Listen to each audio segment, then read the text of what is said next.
Right. Hi guys. We are in. Just waiting for a few more maybe to join us. If not, it's just going to be myself painting some Bretonians. What's that? Let's have a look. What's going on? Yo. Cool. Right. So, how is everybody?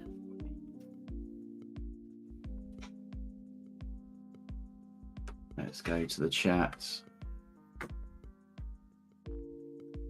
Brilliant.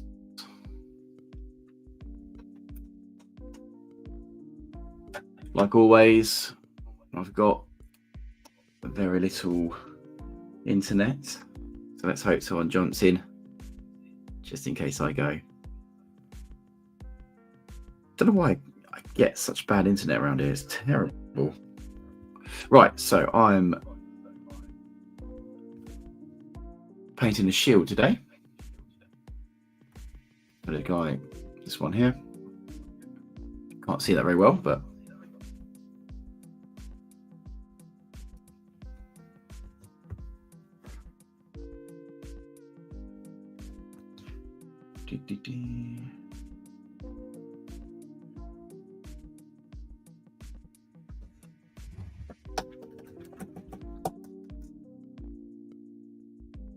so a little impromptu today. Just happened to have a bit of time. Mrs. isn't around, so I thought I'd jump on live. There was some chat in our little group chat. Some of them might jump on as well. So that is what we're doing.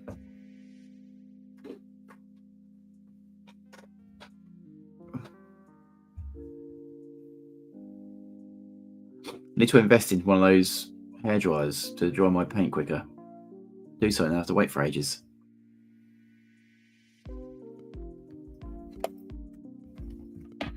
Is that better?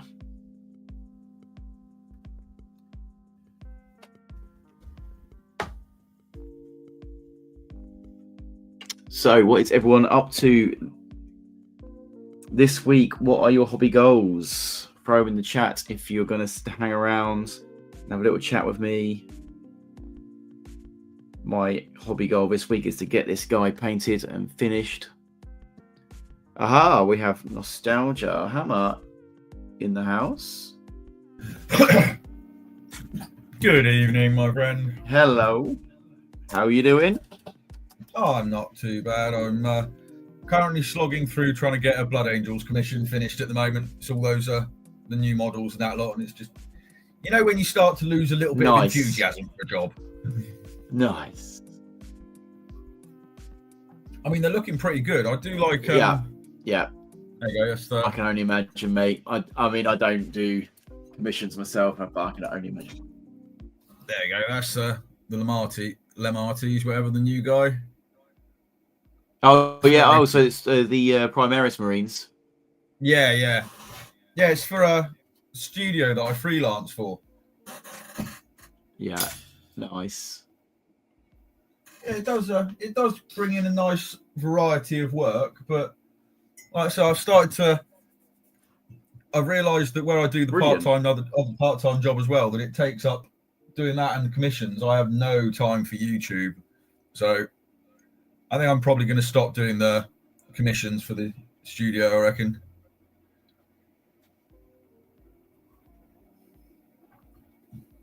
Yeah. No. Yeah. YouTube. I mean, the YouTube is its own entity. It's its own business. It's hard to do both. Anything like that, you know, if anything that stops you from doing YouTube is like, you know, kids. For me, it's the kids. I just don't get time. You know, it takes a lot of time to edit, to film, to work out your content, film, edit it. Oh yes, yeah. It takes up a lot. Thankfully, I'm very blessed in that regard. To be fair, my two older kids, one of them's 18, so he looks after himself pretty much, or at least tries to. God God help us. And my I've got a 13-year-old, but he lives with his mother, my ex, and then I've got my youngest, but he's upstairs with my missus. My missus, she pretty much makes sure I can dedicate all the time I possibly got to this, to be honest. So bless her on that one. Nice. It's very lucky. Yeah, definitely. Yeah. Well, you're bringing a bit of money as well, so there's no, it's not as if you're. Oh yeah, that's true. That's why I do the. I did go full time on the commissions for a while, and it, sometimes it's quite good. I'd have a couple of months where I'd earn half decent money for it, but then I'd have like 2 or 3 months of scratching by as well, where it just didn't go through. And as much as my other half allows me to spend all the time in the world for it, I've still got, you have financial responsibilities, and when you're scraping by on a few £100 each month, you can't do that. No, exactly that. No, I get that, mate. Yeah. So, so that's why. So what you were? Sorry, carry on. Sorry, I'm just trying to work. I've got my on my phone as well, just in case I drop out, because my internet's not been brilliant, has it, in the last few times. So I'm just trying to. I can hear it on my phone. I'm trying to put it somewhere away where I can't hear us talk. What have you been working on, just on your own stuff then, Danny? To be honest, I haven't at all. There we go. Is it in shot? It's in shot. Yay! Just make sure. Yay! There you go. No. Yeah. He's looking cool. Yeah, thank you. But no, to be honest, I haven't had time to do anything for myself at all. The last stuff I managed to do was the last Splatter Natters, when I was doing the bit on that warp spider of mine. Oh yeah. Yeah, I'm just I want to get I've got this Blood Angels one. I've got a small group of ghouls to do, and Dreadnought that's been converted up by somebody that does conversions professionally. Yeah, from what I've seen, it looks really nice. It's one of the new Redemptor Dreadnoughts, but it's done. It looks like it's got a big hammer on that with big brass handle on there and all sorts of stuff. Looks quite interesting. Oh, brilliant! So I'm gonna try and get rid of all those. Try and get those 3 jobs done. To him and he sorts you out, does he? Yeah. No, it's basically I get the clients through the studio. It's a studio called Gilded Skull. Yeah, pretty. I think quite a good studio. I rate them quite nicely, to be honest. The work they put out is pretty good. And yeah, it's just obviously the clients come into their studio, and he passes the work out to whichever painters he's got working for him freelance most of the way. That's what I do, like self-employed sort of thing. And he deals with all the communication with the client and everything else like that. I don't have to do any of that. All he does is he sends me the models with the brief, or if they're being purchased by him, he just gets them delivered straight to me, or gives my address to the client. That either way the models get sent to me, and then I send them back to his studio so he can do final checks and the photos, and then sends them off. Right, nice. So how did you find him? How did I find the studio? Yeah. Well, I used to freelance for a different studio, and it's one of the guys that used to freelance for that studio. He started up his own thing, and I heard about him through word of mouth, because I had a bit of a falling out with the studio that I used to freelance for. Because right, I won't go into it. Drama, and all that sort of stuff in the past. Yeah. One of those things. It doesn't do to slag off, because I think the other studio's still going, actually, to be fair. Right. I'm pretty sure they're still going, but it was a painter that used to go for them. He'd done his own studio, and the guy that runs Gilded Skull used to work for Seed Studios as well. So he's pretty decent painter. Yeah. Yeah. So he's worked through like that. What was that? There was a painting company that was around for a long while, and then they went bust. They must have gone bust, because I haven't seen them for a long time. On what was they called? Siege are going quite strong, aren't they? They're pretty well established. So, yeah. There was another painting company. You've got do you know what? I forgot. Blah, blah, blah, blah. Den of Imagination. Yeah. Yeah, they're quite a big one. I think they're based in Europe somewhere, I believe, and I think they're basically they're pretty much the competitor for Siege, but Siege are UK based. Right. No, I'm pretty sure. Yeah. Now, there used to be a company in Nottingham. Well, I don't know if Siege might be. I'm not too sure where they're based, but I can't think what they were called. And they were very busy on YouTube once upon a time, and they disappeared. All right. It must have been. I can't think what they're called. Anyway, it doesn't really matter. Doesn't really matter. They're the sort of people sometimes you get a bit of freelance work from? Not with Siege. No, I had a chat with the guy that runs Siege, and yeah, I'll be completely honest, I decided not to go with them. Really. Really? I think they kind of didn't. I don't think they wanted. I don't think I was ideally suited for them either. To be honest, like I don't think. Like, sure. There are things that I found out about. No, I was going to say there are things that I've found out about Siege through various people that have worked for them in the past. That, I don't think I'd be a very good fit for them. To be fair, they do have.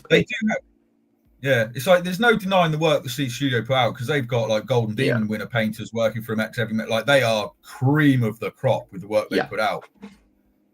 But absolutely, the prices they charge are fucking ridiculous. Really, I've never looked into it. Oh, like you're talking thousands. Like I've got a lad that I used to know. Yeah, a lad that I used to know has easily spent like probably over 20 grand on their work, and that's just a couple of armies. That's not a lot. Jesus, 20 grand. 20 grand. Yeah, they actually do. Yeah, they actually apparently I've heard Siege Studios make all their clients sign basically confidentiality agreements, whatever it is, that they're not allowed to discuss the prices that they're charged and stuff. Oh, really? Bloody hell! I believe so. I don't quote me on that. I'm not entirely sure, but I have heard that from a few sources. Yeah. Hey, but that's a lot of money. I mean, that's enough money to make me think, well, I'll just paint my own army. They're not. Yeah. Like they're not somebody you go to if you don't have spare cash. Just put it that way. Yeah. But I suppose if you want a nicely painted army, and you got the money. Yeah. And it does have to be said, like you'll get, if you pay for the higher levels of their work, then you are getting, you're getting a very nicely painted army. Yeah, you're getting creme de la creme. Yeah, of course you are. Yeah, absolutely. Although I will say though, when you go for their lowest levels, some of them can be a little bit ropey. I think they have. Well, I imagine their lowest levels are just get it on the table type stuff, isn't it? Like just slightly better than tabletop ready type thing, I imagine. Well, then they're not really. They are basically a tabletop. Well, it depends what you mean by tabletop ready. Like base coat layer, edge highlight, but done extremely neatly. But you're only really talking one with maybe an extra layer of edge highlight on certain areas. But otherwise, it's mostly just single coat. Quite basic. But some of them, like not many, like there aren't very many, but there were a couple that I've seen over time where I've looked at them and thought, really? Because again, I've got a general kind of idea on what they actually charge as well, and it's like, well, you think what they're charging for that? Yeah. No, like I wouldn't, because I do private commissions as well. Yeah. And I wouldn't mind charging even half the money that they charge for their basic levels. Bloody hell. Suppose they've got a business to run, but yeah. Oh yeah. It's one of them, isn't it? If you got the money, go for it. They got some, like you say, they pump out some lovely work. Oh yeah. 100%. Like I'm definitely not trying to like say anything negative about the work. No. Studio in general, you know what I mean? Like, no. Yeah. Yeah. They found like a little service that people need. I mean,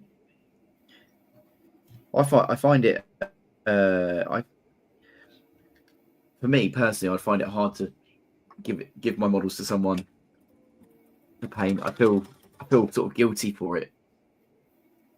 You know what I mean? I should have done that. I should have painted. Yeah. See, I can understand that to a certain point. I'll agree, but I mean, I've got to be honest. Like, orcs are one of the armies that I've always wanted to play, but I've never really dwelled with painting them. So even as somebody, I'm attempting to be a professional painter, and I'm, attempting to do it for YouTube and stuff. But even that's one that if I could afford it, I'd pay somebody to paint that army for me. Yeah. Fair play, fair. I mean, it's just the amount, isn't it? And green can be a pain in the arse. It's not that. It's actually the fact that the second ed orcs and rogue trader era orcs and stuff like that, each model has got so much character on it that even each model in the unit, it took me years to get away from painting every model like it was a character. Well, do you know what? One of those huh? I was going to say, that is the problem I'm having with the Bretonians at the moment. Yeah. Because each one has his own livery, and you end up they're basically all characters, but in a unit. So it's taken me an absolute age to get through just a 10-man unit of knights. But it's because I'm doing each one as I'm not batch painting them. I'm doing each one as almost as his own entity. Yeah. Which is probably a bit silly. Well, I don't know, actually. I mean, there's only a certain, because again, like trying to do, like, I've done a few commissions, stuff like that. Like, I've done a couple of large ones. There is only a certain point to which you can batch paint. Yeah. If you're doing, like you say, an army like Bretonians or something, where each one's got different livery and stuff like that. They might even have different coloured tabards on their horses, all sorts of stuff. Like, there's only so much consistency between them that you can actually do in a batch painting process. Yeah, I'd agree. Right, here you go. Talking about painting them, batch painting. How many models do you have on the go when you batch paint? As many as I can fit on the desk. Oh, really? So you don't have... I personally like to work to about sort of 5. I know there's not really so much... It's not particularly batch painting, I suppose, but I feel like I've achieved something. I get 5 done, and I feel like I can get them done quite quickly. So that sort of, I get that reward of like, oh, I finished them. Brilliant. Right, now on to the next ones. Whereas when you batch paint more than 5, I find I start fatiguing and going, oh, gosh, this is taking a long while. I'm only on the base coats. It does. Yeah, I'll agree with you on that one. But I think that's part of, like, you have to have a certain sort of mindset, I think, when you do commission painting, because it is very much a case of, for example, one of the first commissions I had for the first studio I worked for was a Grey Knights commission. And it was probably 2 of every single unit they have in that army, as well as the characters, as well as every single weapon options was magnetized. Yeah. I think I counted up at the end of it, I used something like 800 magnets in the whole thing, the whole like project to put them all together. Bloody hell. And Grey Knights are all, and like great. It was very daunting, but I've got to be honest, after doing that, I've got very good at doing magnetizing for armor now. I had so many to do, but because Grey Knights are all very much the same color with a few little variations on it, I think I probably had at one point 4 units of Terminators, one of the baby carrier things, and the characters on the go at the same time, because that's how many I could actually fit on my, like, in my work area with the paints out as well and everything else like that. Yeah. So it depends on what to do. It's like, for example, with this Blood Angels one that I'm doing, it's only actually the 3 Sanguinary Guard, Dante, a Captain, Lamartes, an Apothecary, and the Sanguinor. Right. So I kind of batch painted the Gold Boys, which is like the 3 Sanguinary Guard, Dante, and the Sanguinor. Yeah. But the Captain, Lamartes, and the Apothecary I've basically done as a separate entity, like completely individually. Yeah. But at the same time as well, where they've all got the red on them. So, for example, when I did the Captain for this one, he's all red. I highlighted the red on him, but then I moved on to highlighting like the red tunic and shoulder pad on the Apothecary, like the red shoulder pads and the red bits on the other models. Right. Are you going to do like a little showcase for these guys once they're done? Probably on my Instagram, if I remember. Yeah, that'll go. Because the Instagram is where I bung up the commission stuff, because it's not Old Hammer related or anything like that. Yeah, I suppose if you want to keep your channel to a. Yeah, we're live. Yeah, I mean, my channel's small, so you don't get loads of people running. Fair. Not like old Joshua with his thousands upon thousands of adoring fans. I'm not that fortunate. All right. See, I don't. I still. The main reason I haven't actually hosted a live one yet is because I still don't actually have the slightest Scooby how to do it. Like I've had a look at this program. I've got my own thingy on it. Yeah. And I've obviously worked out how to hook up 2 different cameras to it. But other than that, like no, I'm out. I have no idea. I haven't got the slightest idea. It's not that hard, to be fair. If I can do it, then I'm sure you can. And it's it's quite self-explanatory. As you go through, you just sort of click the different buttons to say go, and you go. It's pretty easy. I'll have to actually brave it and give it a go. I'm terrified of technology. Yeah. No, sorry, carry on. No, I was going to say sorry for the impromptu live session. It was just off the cuff. The missus is out for a little while. I thought I'll jump online for a bit and have a little paint. If anyone wants to jump in. Like I say, I hopped on purely because it's getting a bit brain numbing doing these, because I'm being held back from doing the YouTube stuff, because I've actually got 3 videos from YouTube channel in various stages of working on at the moment, sat in front of me, that I just don't have the time to do yet, because I'll get paid for this stuff, so I've got to get this done and out of the way. Absolutely. You got to make that priority. But I'm going to be putting up because I'm not going to be able to do a video this month or probably next month. So what I'm going to have to do instead, so that people don't think I've died and dropped off the face of the earth, because YouTube works like that apparently, is I'm going to have to make sure I actually put up some photos, because I've got Jason's chaos stuff. Here you go. I'll swap camera over quickly. Hang on. There we go. Right. So I've attempted. These are the ones I'm doing for Jason's one. I'm trying to get this video done for ages. So it's like some more boys for his Emperor's Children themed Chaos Army that I'm doing for their channel. Nice. So I've got bring them up a little bit closer if you can. Yeah, lovely. So those are the ones that I'm not painting, or the ones that I'm not filming. I've got painted up already. Yeah. And then I've attempted in the Chaos Codex, you've got them with a couple of the conversions with the tentacles. Oh yes, so you do. Yes. Yeah, so that's one of them that I've attempted with the tentacle. What have you used? Like green stuff or something? Yeah, green stuff with a wire armature for that one, and I'm not happy with it. I'll be honest with you, it hasn't worked out. It doesn't look the way it does in the magazine, in the Codex. But I'm hoping painting it's going to rescue it, maybe. I don't know. Yeah. And I've done the this one as well, the multiple tentacled one. Oh, that's cool. That's so cool. It's got the 3 that definitely looks much more like it. Yeah. This one I'm happier with. Yeah. It's still not quite perfect, but I'm happier with this one, so I'm going to paint that one. Was that the second one? Was that the second one you did? Yeah. Yeah, so you sort of learnt a lesson from the first, didn't you? I no, actually, to be fair, these are very different. Like the first one's got metal armature. This one doesn't. This one's just straight green stuff squirreled out into sausages with a little few dimples put in. I think I just found this one a little bit easier. I don't think I did the metal armature and the way it's been done. I didn't do it properly. Right. And because I've got no sculpting experience at all, the only green stuff, like the only green stuff experience I've got is the cloak that I did on the Exalted Champion that I did for Jason, and the Aquila that I've done on the Predator that I did. But the Aquila that I did was literally like flattened out the green stuff. I put the Aquila decal over the top of it, and then cut the shape out with a craft knife. Yeah, which worked out quite well.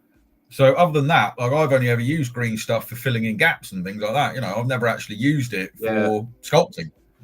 to be honest with you, there's something I really would love to myself improve on, is just getting some form of sculpting skills. There's some really talented people out there. I'd love to just spend some time.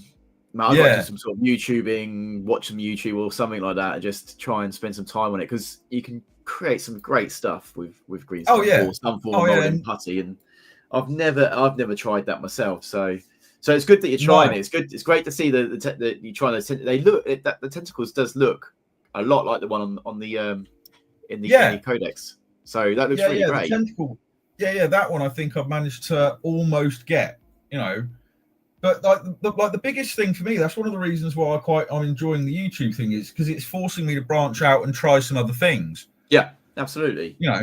Because I was trying to branch out and broaden my painting styles and techniques, but I find I really enjoy like the old hammer style of painting.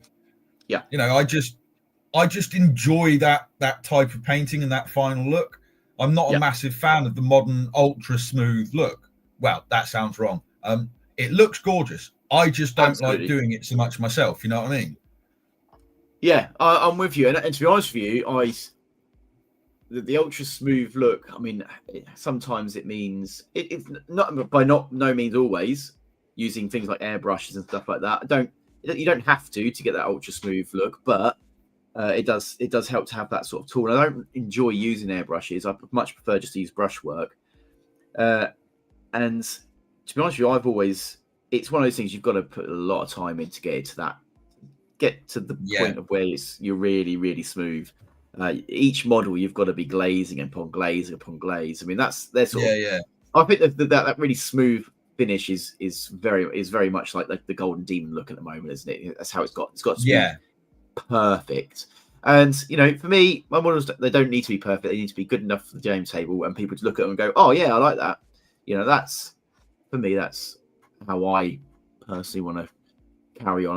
I'm not too worried about pushing myself to the point where I'm going to try and get it as smooth as possible. Because actually, sometimes I don't think it always works. I think I like having miniatures that look like miniatures rather than a real person. I like that sort of cartoon effect. See, I kind of like a healthy mix of it. I think it's a combination of, I really like the 80s, 90s vibrant look, but I also really like the modern look of a face. Like painting faces is one of those things I actually really enjoy doing, and I love to try and get as much detail in as I can manage. Yeah. I'm not saying that I managed to get an extreme amount of detail into it, but I love to give it as much as possible. Yeah, sure, for sure. See, here's one for you. I'm quite curious, because I like when it comes to airbrush, right? Because I used to be one of those ones that had the opinion of, if you're using an airbrush, it's not proper painting. Yeah, it's not proper miniature painting, and I eventually moved away from that way of thinking and just thought, well, no, it's just a tool. Absolutely. And then I was watching Miniac, I think it was one of his videos, where he was basically doing a responding to mean comments sort of one. And it was the one that comes up often, which is, are you always using an airbrush? It's not proper painting, blah, blah. And he just pointed out, he said, well, one, can somebody give me the rule book on how you're supposed to apply paint to a miniature? Putting his hand out, because there isn't one that exists. And two, if you want to get super technical about it, people use rattle cans and have no problem. What's the difference between a rattle can and an airbrush, other than it uses a compressor and it's more refined? Well, exactly. Really, there's not a massive difference to it. And if you want to get ultra pernickety about it, you use a paint brush or an air brush. Honestly, but, again, I'm not trying to convince you or anything like to do airbrushes at all. Like that's not my angle that I'm going with this one. Where I'm going is, like, my genuine question is, like, I don't know where I'm going with this. Actually, it's like, no, I get it. Yeah, it's so like, I was going to say, like, do you prefer using the paintbrush because, and don't take this the wrong way, but you don't have your desired level of skill with an airbrush? Same as myself. Like, I am no Jose Cal. I've forgotten all their bloody names now. Jesus Christ. you know, there's a couple of really good airbrush miniature painters. Yeah, absolutely. Yeah. You know, I've completely. No, so I'm not. You know, I can just about do a zenithal prime with a little bit of, you know, I can spritz on a bit of a highlight on a shoulder pad, something like that. You know, I'm getting to the point now where I wouldn't mind refining it a bit. But that's about my level of skill. So I'm like I was saying though, like, do you think that you're not a fan of the airbrush, like I said, because of your slight lack of skill with it? Please don't take that the wrong way. Well, no, probably. Right, this is my take on the airbrush, and I used an airbrush quite consistently for a couple of years actually. So I did get quite good at it. Not brilliant, but quite good. Yeah. But what I didn't enjoy about the airbrush eventually was all the maintenance. The cleaning of it, the making sure it's not got specks of paint still in it, because then it starts not spraying properly. I'm lazy, basically, is what it boils down to. I'm very, very lazy. Hey, angry tabletop nerd, how you doing, boy? Good to see you on the comments. Yeah, we've got to entertain you at work. Aren't you on construction, mate? Don't you do construction? Anyway, yeah. So that's it's more the maintenance of an airbrush. They're really, really good tools to use. Like, you can make short work of basing, priming, zenithaling, and stuff like that in short space of time. But it's for me, it's just I like to come into here and just pick up the brush and go. I don't want to have to mess around. Getting it all set up. That is what killed it for me. If in all honesty, that's what killed it for me for using an airbrush. But I will say they are definitely have a place in the hobby. Like, people who use airbrushes is just as skilled as someone painting with a brush. Absolutely, definitely. It's just a different type of. It's just a different type of painting, isn't it? So we're getting a few comments in now. So what's everyone working on? So Tom, hello Tom. We've neglected you, mate. So nice to see you. New member of the Splatter Chatter. What are you working on, Tom? I'm doing an orc from Lair of the Orc Lord. Oh, nice. That's about it. By brush, no airbrush. Yeah. Keep it real. Keep it real. And Danny, just for the chat, mate, what are you working on again? More Blood Angels. So stuff like, here we go, things like Mr. Dante. New models as well. Yeah. Sparkly new ones, models. I'm afraid. Well, I must say, they are very, very nice models. Yeah. So, Danny, did you say that's a commission you're working on? Yeah, that is a commission I'm working for. Just give the little studio plug, probably not the maddest, but it's for Gilded Skull Studio. You can find them on Instagram and internets and all that sort of stuff. Nice. And for me, I'm still, if you're familiar to my channel, I've been working on these Bretonians for fucking ages, and I'm still working on. So this is number 9 of the unit of 10. I'm doing a shield at the moment. If you can see that, you can't really see that very well, but I need to sort my cameras out. I need to get better cameras. But yeah, I'm doing a shield. It's a yellow and black shield. So please put in the comments, guys, what you're working. If you're sitting painting away whilst we're painting away, let us know what you're working on. Angry Tabletop Nerd, if you're still there, let us know what you're building. But yeah. So also, if there's anyone got any comments on airbrushing and what they think about it, it's a really interesting debate, I think, airbrushing, because you're right, Danny. You can sometimes look at it as a bit of a cheap way of doing things, but it opens up its own new world, doesn't it? I think personally. Yeah. If it's something you get into, airbrushing, it really opens up. Although I will 100% agree with your point about it's the maintenance, because the number of times I've tried to do things like a basic base coat on a model and I've used the airbrush and it's got something trapped in the nozzle and all you get is either spittery, spattery spray or you get no spray and it just bubbles up into the cup and starts chucking the paint everywhere. And then you've got to strip the whole thing down and poke it all through and everything else like that. And, you know, if you've mixed colours up, God help you, because then you've got to either stash that somewhere or remix it up and try and get it right again. And no, it has. That is its biggest downfall, is the maintenance of the brush. Yeah, you know, the only thing that I would say an airbrush is an absolute must-have for when it comes to miniature painting is applying varnish. Yeah. That is the only thing I would say, that if you don't have an airbrush for doing that, you're doing yourself a problem or something. Service. I'm not really a fan of brush on varnish. Rattle can varnishes have all sorts of problems, and you've got to go outside with fumes and stuff like that. Whereas the bottles of varnish I use is ones like this stuff. It's like the Winsor & Newton Galleria range. You don't have to dilute it or anything else like that. And it's, I think it cost me about £6 for a 250ml bottle.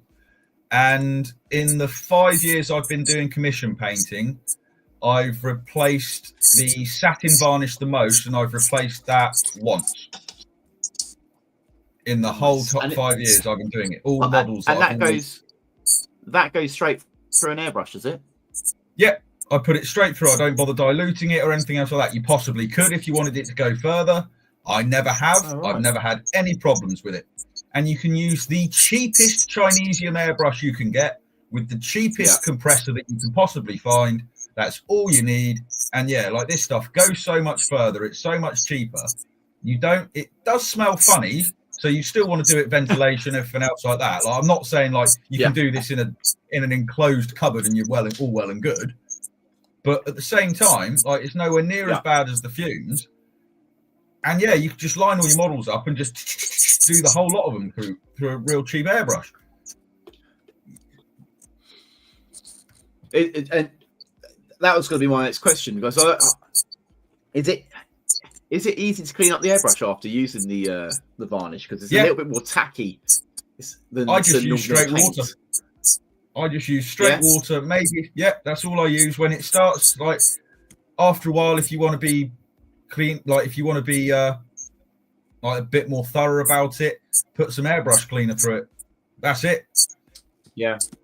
I mean, if you do a lot through it, then yes, it would be probably a good idea to strip your airbrush down a bit and soak it a bit like that. But you're not going to have to do any of the like loads of scraping and cleaning that you'll have to do sometimes with paint. Yeah, I've always used. Oh my god, I've got the old. Oh my god, I've got the old Vallejo. I've got Vallejo stuff. It's just in a dropper bottle. But to be honest with you, I very rarely, and that's an interesting conversation in itself. I never varnish my models.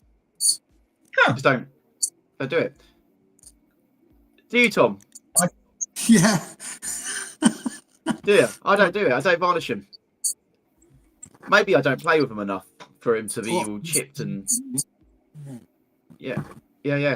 I normally just paint them, put them in the shelf. I don't. Yeah. Oh, what, right. I've so always varnished.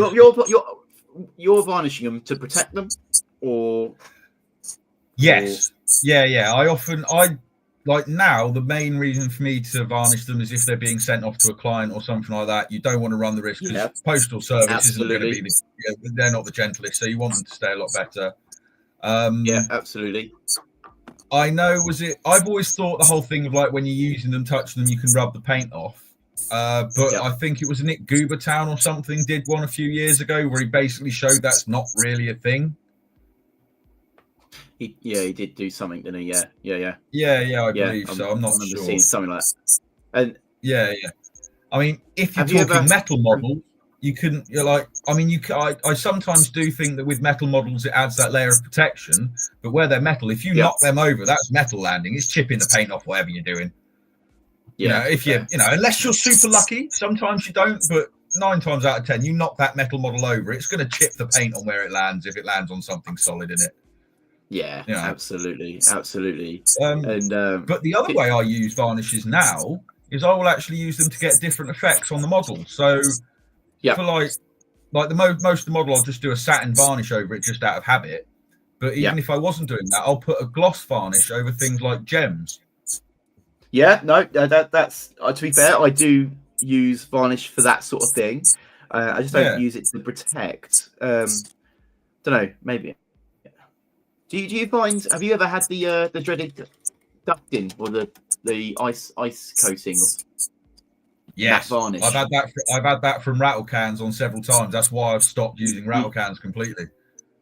Oh, here we get right, guys. Here he is. Okay, just pretend we just don't talk to him for a little while because here he is. Oh God, he's in his dressing gown again. Okay, now he's an embarrassment. He's an embarrassment to the hobby. Look at him. I don't know.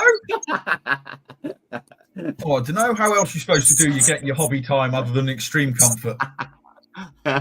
Exactly. And like I said, it's great to clean the brushes. Yeah, nice white one. You know when you spilt your paint. How you doing, mate? Yeah, that's right. Yeah, not too bad, dude. Yeah. I thought I'd sorry join for the you for a while. impromptu. Get some... No, that's all right. I yeah. We were doing it.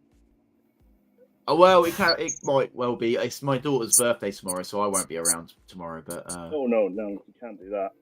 No. But I thought I'd just jump on. I think it was me. I thought we said today, but it don't really matter. Just get on here and paint for a little bit. I don't know how long I've got anyway, so it's just a nice little hangout quickly and have a little chat. We've just been chatting about airbrushes and varnish. Actually, Rich, do you varnish your models, or do you just paint and go? No, I don't either. I just paint them or walk away. Yeah, me too. I thought about doing like a matte varnish to give them a bit of protection, but nothing I ever have. See, so far in this chat here, there's 50-50 then. So Tom and Danny, they both varnish their models. Me and you don't. So it's a bit 50-50 split at the moment. I did catch your chat about the airbrush as well. I'm probably with Danny on that. I don't use one because of lack of skill more than anything else. And I'm also with you with the fact that it takes so much hassle to... I'm so paranoid about making sure it's spotlessly clean. Yeah, absolutely. Well, you buy one for like 200 quid and then you worry about a speck of paint ruining it. That's the toughest thing. I got really lucky. A mate said, "Yeah, Rich, there's one going up the road from you on Facebook Marketplace." So I contacted the bloke, and he said, "Yeah, it was my dad's. He never used it. He was going to do model air trains and stuff like that, and it was covered in dust. It was never used." Yeah, and I got it cheap as shit. Got it for about 70 quid. Couldn't believe it. That's it. All the paint's still here, and I've never, all the airbrush ones, and I've never used them yet. They're good paints, though. To be fair, use them anyway. Actually, it'd be interesting if there's a few people in the watching in the chat and stuff. It'd be nice to see whether you gloss or varnish your models. That'd be interesting. And so who uses an airbrush? If anyone puts that in the chat, that'd be interesting just to see what the split's like. So at the moment, for varnishing models, it's 50-50 with us four. I always think it's a funny thing whether you take your time to varnish it or you just go, nah, sod that, put it in the cabinet, let's just play with it. Yeah, but when you varnish it, are you talking spraying it? Like spraying it or spray it or airbrush it or whatever you. Yeah. What are you working on, Rich? I should say zombies, actually. Oh. I've got to get a lot of zombies done for a gaming weekend in February. But nice. So I've got is that 40k or fantasy? No, it's 40k. Kings of War. Kings of War. Ah, Kings of War. Cool. So, nice. Which is good game, actually. I like Kings of War. It is so balanced. It is such a good game. It is very underrated, definitely. But it is a good game. Yeah, definitely. Everybody goes old hammer, but honestly, I couldn't go back to Warhammer Fantasy Battle. No, it's, have you played Oathmark? No. That's a good game. Yes, I would actually say that's better than Kings of War.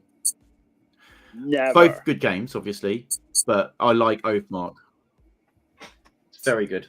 Is that what you're It's doing? got a nice feel to it. It's. No, I'm doing them for fantasy, but it's a good. It's still I do play Oathmark here and there when I get a chance. Yeah, I've never played it. Good game.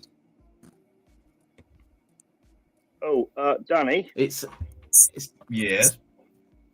I've sent the missile launcher will go in the post to you tomorrow. All right.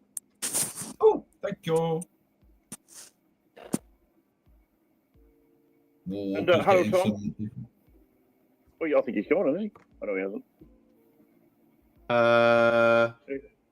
He's popped off for a minute. Yeah, you scared him, Richard. Something else head. That's my dressing gown. He's going to get his dressing gown.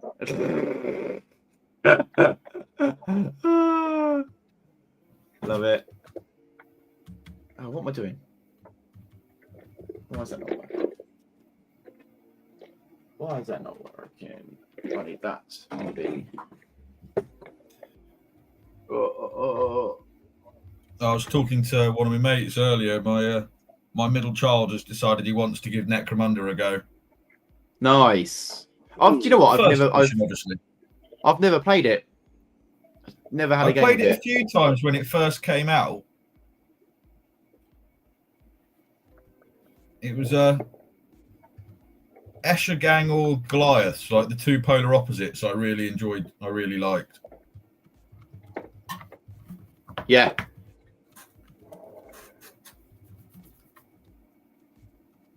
No, I never played it. Completely bypassed me that game. Yeah. It came out for me just before I sort of left the hobby as a kid, and then obviously coming back in as an adult. I missed that period of time when Necromunda was like a proper thing. Necromunda came out just at the point when I was really into it. Yeah. I would love to play it though. It looks like a really fun game. Have any of you played like Frostgrave or anything like that? No. My gaming repertoire is limited exclusively to All Games Workshop. The only other game that I've played is one called This Is Not a Test, which I can actually highly recommend if you I don't know that one. Here we go. It's a D10 system. It's based in. It's actually based in America, all like real places, but it's based in the future after old apocalypse and everything. It's all kind of like RPG style, like small war bandy sort of game. Right. Got a little comment here about Varnish. So I wonder if any of you guys got any comments on this. So have you ever used the Ard coat from GW instead of just using? That's actually the one I like to use over gems because it's quite thick. Yeah. So actually quite using the GW's Ard coat over gems. It's Ard coat. I've personally not used it actually because again, as you know, I don't very rarely use that sort of stuff. Is it a gloss or is it just a? Yeah. No, it's so a real. It'll make things glossy. It's a very thick gloss. Yeah. At one point in my life, I don't know why I did this, but I still have some of the models. I had the mindset of a model wasn't completed until it was covered in at least half an inch thick layer of ultra gloss varnish and shone like a fucking Christmas tree. I have no idea why I used to do it. That is a very historical gamer sort of thing to do. Back in the day, that's what they used to do with the lead models on their enamel paints, gloss varnish. It'll be shining away. That's where I got it from. That's a very historical gaming thing to do. All right, fair enough. Yeah. No, I used to do that. I got Sorry, carry on. No, I was just saying. I'll just finish off. So back in the day, that's a very historical gamers tended to do that for whatever reason. I'm not too sure why. They come away from it now, obviously, because it gives it a very particular look. Obviously, that sort of toy soldier look. Yeah. I think one of the YouTubers I follow, one of the historical gamers, he who is it? Von Kettering. I think he was going to paint a few in a sort of gloss varnishy looking, just to sort of mix it up a little bit. I think that it has its place. Definitely, it can look quite cool. It does. Yeah. I think the worst models that I've done it to is, hang on, I'll just get them out because I don't even know if you can still get these. Where are they? I'll dig it out from my collection of old models that I've got that survived. If I can find them. So what, Rich? Whilst he's doing that, what are you? When's the next game of you and Jace? Well, he's ill at the moment. So Oh no! That we're getting a guest in. I mean, he's proper ill. Oh I no! said, well, you got COVID or the flu? And he said, I think I've got a bit of both. Well, he had to text me because he couldn't speak. Oh shit! So he said to me, he messaged me yesterday. He said, I think you better get a guest in for Saturday's game. Oh, bless him. Well, I hope. Yeah, definitely. We send our love to him, mate. Hopefully he's all right. Jesus, yeah, I've forgotten how old these were. Oh, no, you've dusted them off. That's how long these models have been dusted. Right, I'm not going to dust that off. Right, swap the old camera over. Oh yeah, these two. Like I said, I don't even know if you can still get them. Let's see. That's a Forge World Demon Prince, isn't it? Yeah, that's the Forge World Demon Prince. Wow. I painted up. It's absolutely caked with gloss varnish. And then if you get to the top of it, absolutely caked in dust. And I've even got the Herald. No way. Nice and shiny, yeah? Oh, very shiny. There you go. You can see on the back where it's not covered in dust. I tell you what, though. I tell you what, that suits him, though. That suits him. Being shiny like that gives that sort of like he's got like a sort of a wet, greasy look about him, which makes him almost more putrid. Yeah, I like that. I think if I did it now on just the body instead of doing it on everything else, like all the bones and everything, if the bones had a more matte look to them, mix the two effects together, I reckon that would look really good. But yeah, these are also ones I'd cry. I can't even remember how old. I think this one's got to be at least 20 years old, maybe. Nice. I think so. It's a very old paint job. And I would love to strip it and redo it because I can't paint it. Don't do that. Don't do that. It's a bit of history. Bit of history, mate. Keep him. I think he's looking nice, actually. I like the shininess. That is appealing to me right now. That is appealing to me. Yeah, I really like it. Stanley, I did the same with me when we were doing 9th edition. I had a Corn Army. A small Corn Army for the power levels rating. But I went over my blood letters with hard coat to give it that shiny, horrible, glistening, yucky. Look. So don't go over it. No, I know. And just to comment here, historical doppelganger. He's just mentioned in that video I was talking about Von Ketteringham doing a video about old school look. So doing exactly what Danny's done, just throw a load of varnish over it. Do you know Von Ketteringham? Have you subscribed to his channel? No, I've never heard of him. No. Honestly, a really nice channel, really good. The guy is an epic painter. Like, he paints armies for absolute fun. It's unreal. If you go back to some of his videos, the vastness of his armies. To be fair, it's all historical stuff, so you have to have a bit of interest in that. But if you just like seeing miniatures, wow, he's so good. Well worth subscribing to his channel. He's got a really nice channel, really nice bloke as well. I'll look for that. God, I tell you, I'd forgotten this dude's little holding the corpse as well. I'd forgotten about that. Man, it's so long ago I painted these. I really like them. Don't change them, mate. Don't go over them. Fair enough. I think there is a bit of that. There's sometimes you want to keep some of your old stuff, and you can like look back on it and go, do you know what?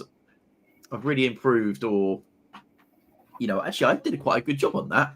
Do you know what I mean? There's you can look back at some of your past. See, I remember here's another one of the older models that I've got. You just metal. Remember when the metal Gazgol got released, the big boy? Oh yeah. So 3rd edition Gazgol. Yeah. I think I've got the grenade launchers and the horns somewhere because I didn't put them on him because I didn't like them. Oh right. So I didn't put them on him at the time, but yeah, that's another one I've got from back in the day. Again, coated in gloss varnish. Right. Here's a question for you then, Danny. 2nd edition Gazgol or that one?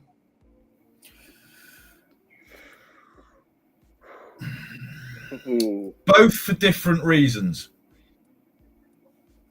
You're such on the fence, Danny. Come on. I don't know. What's your reasons then? Come on. Well, the first one because it's just the classic, iconic one, and it's the one that I remember. Yeah. Like it's the first one I ever saw. Like it was like the front of the Orc Codex and everything else like that. It's just like, wow.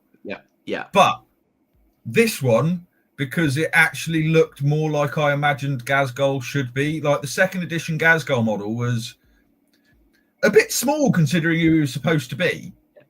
Yeah. I mean, it's almost cartoony as well, isn't he? He is a bit, but then again, you could say that's probably got more to do with what the models were like at the time. So I suppose if I was actually going to commit properly and not be such a fence sitter, this one, like he's bigger, he's badder, he's chock full of detail. I mean, he is a hefty dude. Like this metal one, he's hefty. Yeah, you can knock someone out. I don't think he's too far off the old metal dreadnought. To be fair, no. I mean, I'm personally going to go for the 2nd edition guy just because I've got full nostalgia for him. But I get that Gazgol he brings in a completely different era of Orc. Like it, they lose their funness with that Gazgol iteration, and they haven't had it since. So I think that's why I dislike him compared to the other one.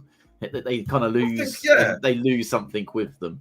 With the new sculpts, but that's just the way GW went in terms of a bit more of a grim, darky, serious look, which but that's just I agree with that. Yeah. Like orcs changed from being sort of comedic, bright colours in 2nd edition to being very,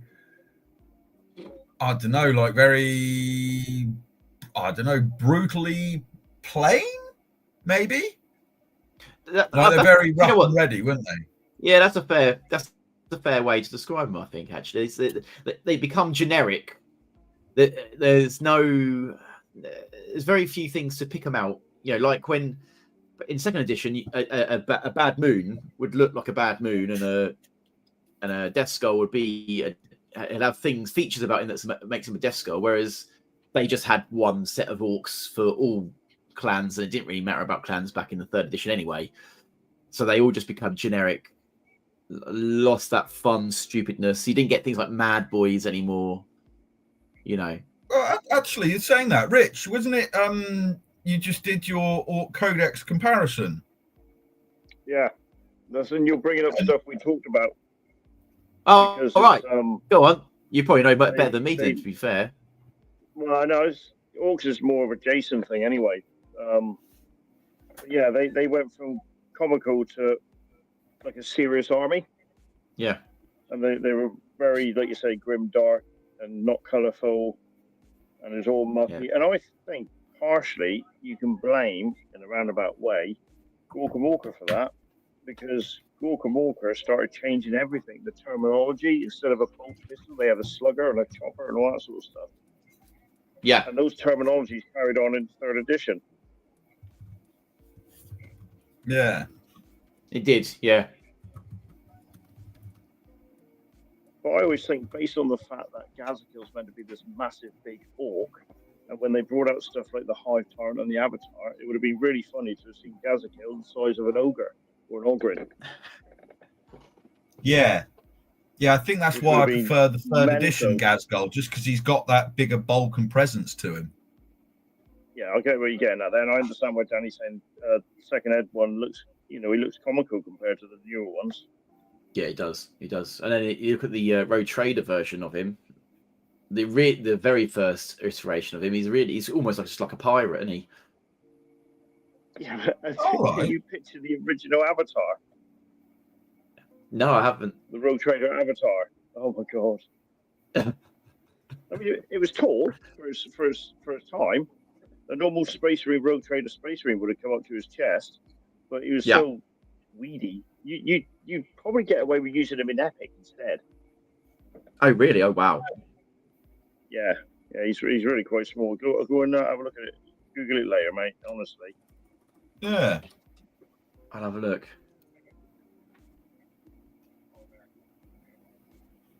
In fact, I can send you. Someone asked about the different sizes, and I found a picture of all from the Rogue Trader all the way up to the latest one. And I sent them a picture. I'll try and send it to you later, Johnny. Yeah, do. Yeah, just send them on the chat, mate. I think now Games Workshop have gone a little bit too far with it, to be fair. What, with size? Yeah. Like the new Gazgul model in particular, it's like he is a big boy. Yeah. Yeah, but again, they have to, because they've obviously made all the Space Marines much bigger. You know, that he has to fit in, and he obviously just looks silly. Yeah, he doesn't quite stack up, does he? No.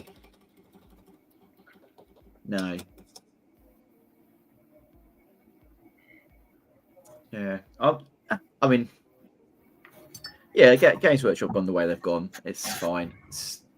I don't find it that interesting. But that's just that, really. I just love all the old Road Trader second edition orcs. You got so like you said, Danny. You got so much variety of orc. Yeah. Hey, look, Justin's. Oh, he's woken up. Look. Morning, Josh. Just time to go. Did I say Justin? I meant Josh. Yeah, no, time to go. Yeah, time to go. We're off to bed. Night. He must have had a lay-in, mate.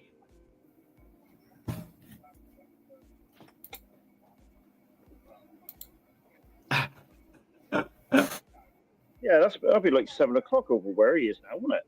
Yeah, I know. He's a lazy bugger, isn't he?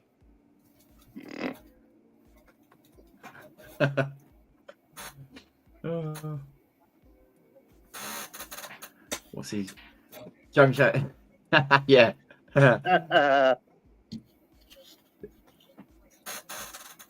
Indeed, he does. That's a good point. Actually, I need to carry on finishing that program.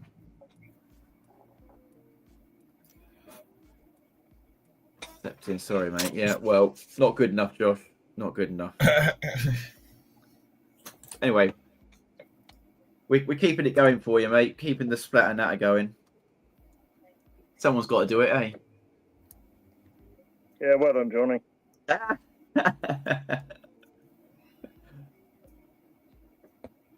Oh, dear. I was thinking, right, on one of these, we'll have to come up with a Games Workshop pop quiz. One of us has to be the games master, and the others have got to try and answer the questions. Did that. He used to interview people, would do a pop quiz because he would find the questions in a white dwarf or something, or a games day quiz that they had put out. He did actually, did he? All right, so he'll have loads of questions to ask us. We could do that. That'd be great. We try and score points. I'll definitely lose. I don't know anything about Games Workshop.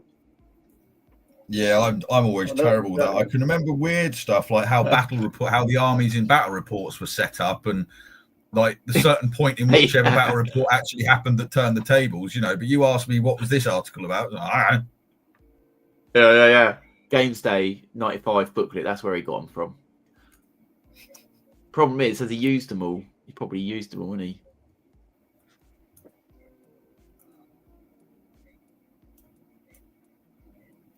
Yeah.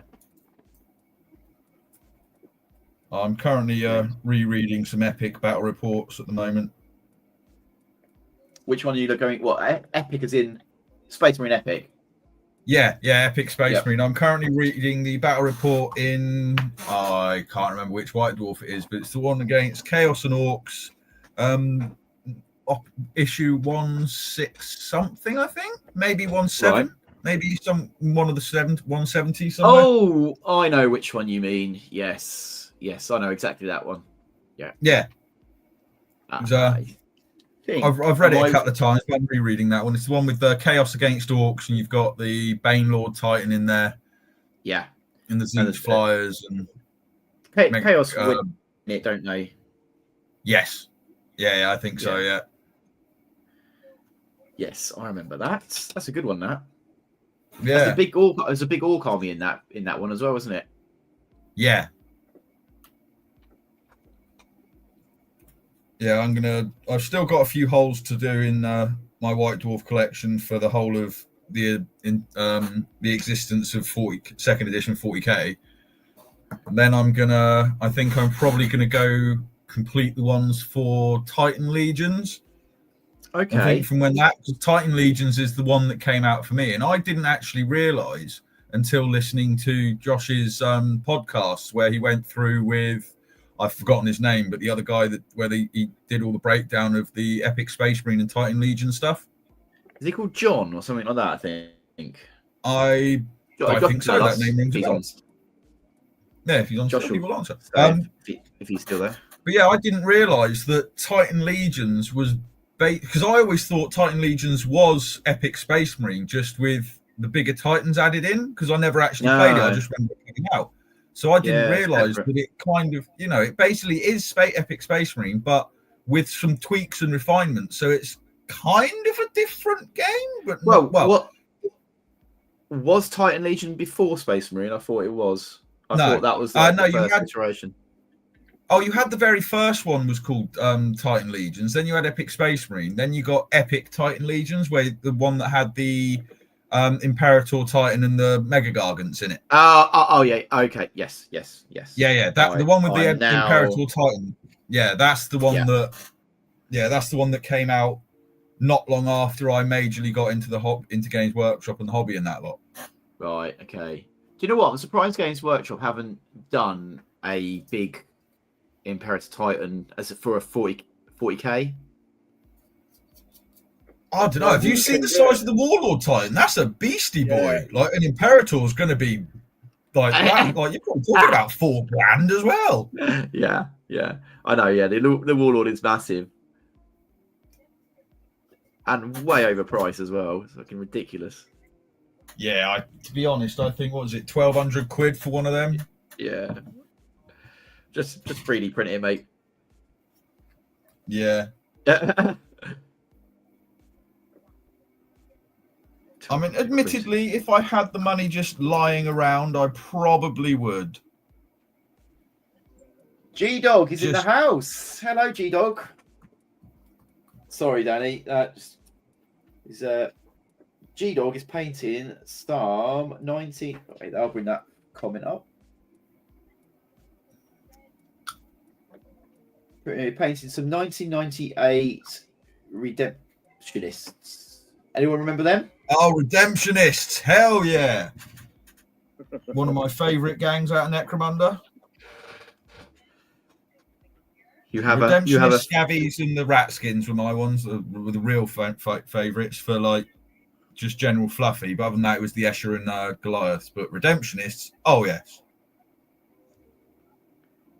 Nice. Did you play them, Danny? Once or twice I managed to have a go, yeah, but I didn't play the game very often. That's why I'm really quite glad my nipper's decided he wants to give it a go. Because it's going to give me a chance to get back into it and really, really delve into it. What sort of faction of Redemptionists then? Are they kind of like a sort of Emperor botherers of the most. They're basically emperor botherers of the most psychotic, flame-loving type. Right. Okay. Lovely people Yeah. then. Yeah.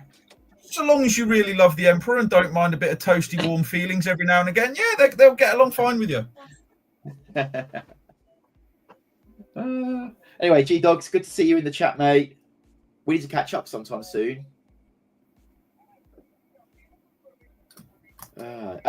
G-Dog's one of the guys that's in quite a few of the battle reports that I've got on my channel here and there when I ever do them.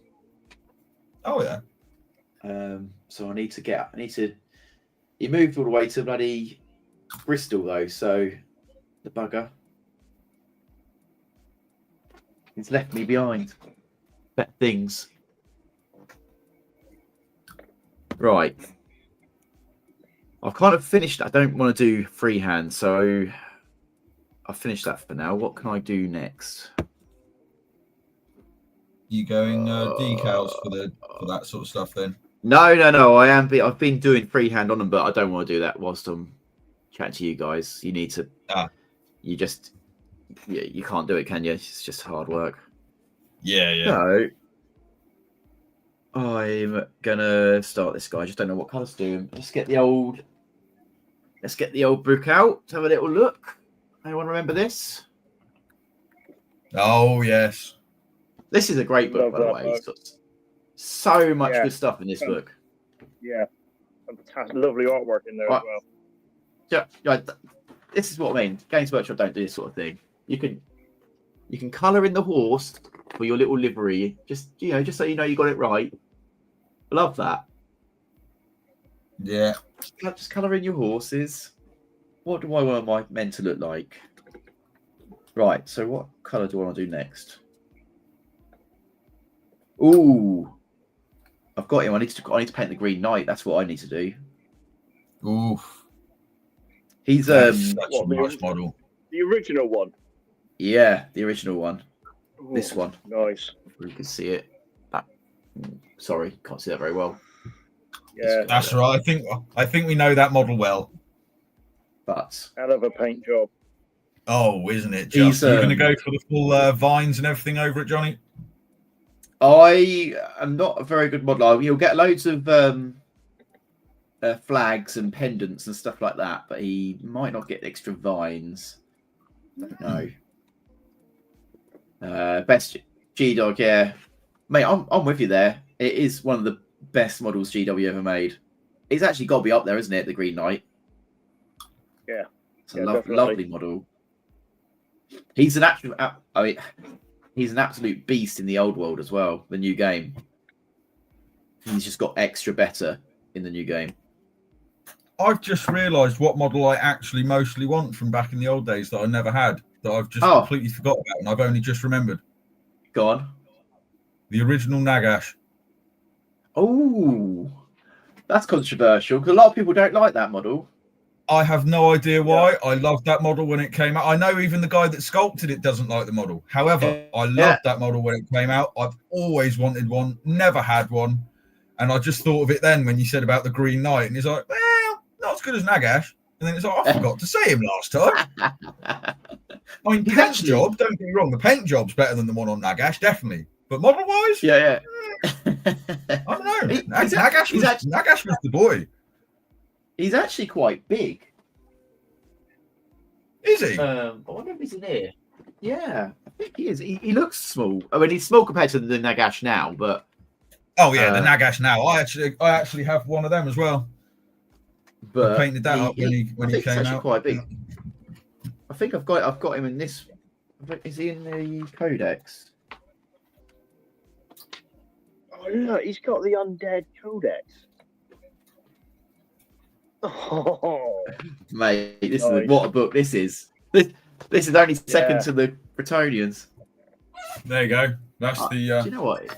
That's look at him. Nagash. He's quite a big boy. He is a big boy. Oh yeah. I don't. He's not in here. They haven't got a picture of him. That's disappointing. That is very disappointing. I would have thought they'd put a picture of him. Maybe they didn't like the model that much. They didn't put him in the. Yeah, possibly. No, I always really like that model. Yeah, I do you know what I kind of did? He's a funny one. He's a bit derpy, but he's he's fun. I don't know. I never saw that. I mean, the only model I thought was really derpy looking was what's her name? Is it the fairy one? The wood elf. Oh, the wood elf fairy. Butterfly lady. Yeah. Terrible model. Face that looks like she's having a stroke.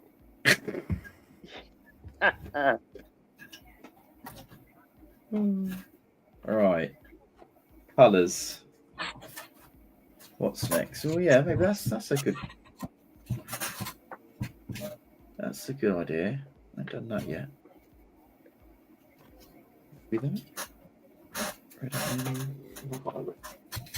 Sorry guys, just seeing what colour I can do.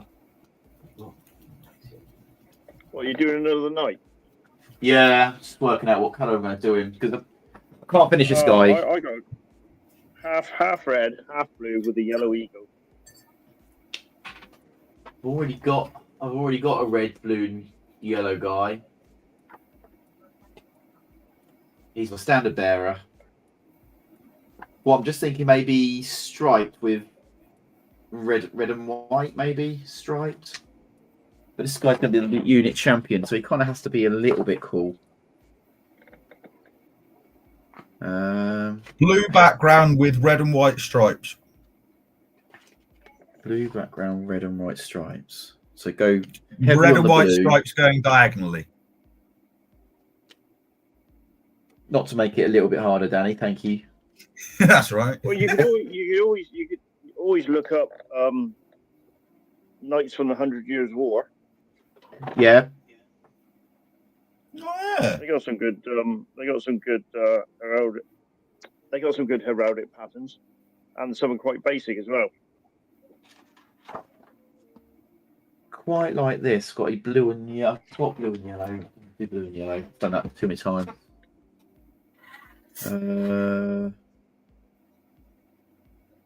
Ooh, that's quite good. Right. I know what I'm doing, mate. I'm going to go. It's going to be red, white, and black. Oh, interesting. A solid red, and then some red and white and black stripes on the bottom halves. You'll see it once I've done it. It'll make sense once it's done. Right. Cool. That's where we're going to start with, boys. Yeah. Okay. That's what I'm doing. Right. Hang on. How was mine any more complicated than that then? I just don't want to do diagonal stripes. Like a vertical ones are easier. Oh, fair enough.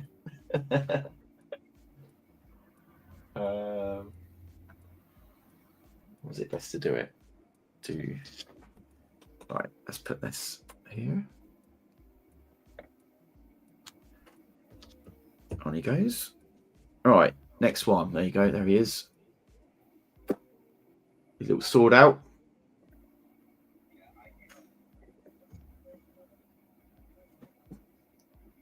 Oh, we concentrating now, boys. Yeah.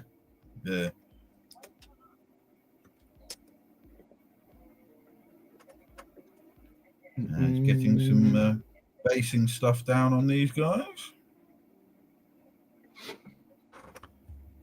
Right. How to tackle this one? I want to go. Got it. That's how I'm doing it. Yeah. Right.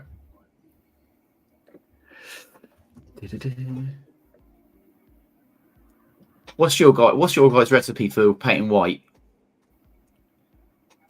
Easiest way I've found is Wraithbone. Is it Wraithbone? Yeah, Wraithbone, the contrast paint primer. Apothecary white straight over that. Then if you want to neaten it up and make it look proper smooth, Corax white layered over that, except leaving where the apothecary white has left the shading itself in there, and then pure white edge highlight. And if you don't want, if you're not too bothered about getting an ultra smooth finish to it, and you get a reasonably good smooth layer with the contrast paint, you don't even need to go over that with the Corax white. You can actually use Corax white over that to cover up any tea stainy parts that you might get. You know, where like if the contrast paint pulls up in a place that you don't want it to, and it gets that bit dark. Yeah, you can just use Corax white, thin it down a little bit, and put that straight over, and it's almost a good match, a dead match for the Apothecary white over the Wraithbone. Oh, nice. So you got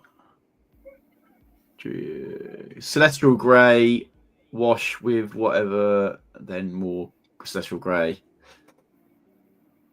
Nice. Does that works for you then? Does it, G-Dog? I've not tried. Do you know what? I've never used Celestial Grey. It's a nice grey. I find it's got a nice little bluey tint to it. Right. That's probably what. Right. So that's probably why he's doing it. It's gonna. Yeah. The secret of white, isn't it? Is you don't actually paint white. Yeah. The white's that final one. It's like I think Apothecary white is very close to Celestra Grey.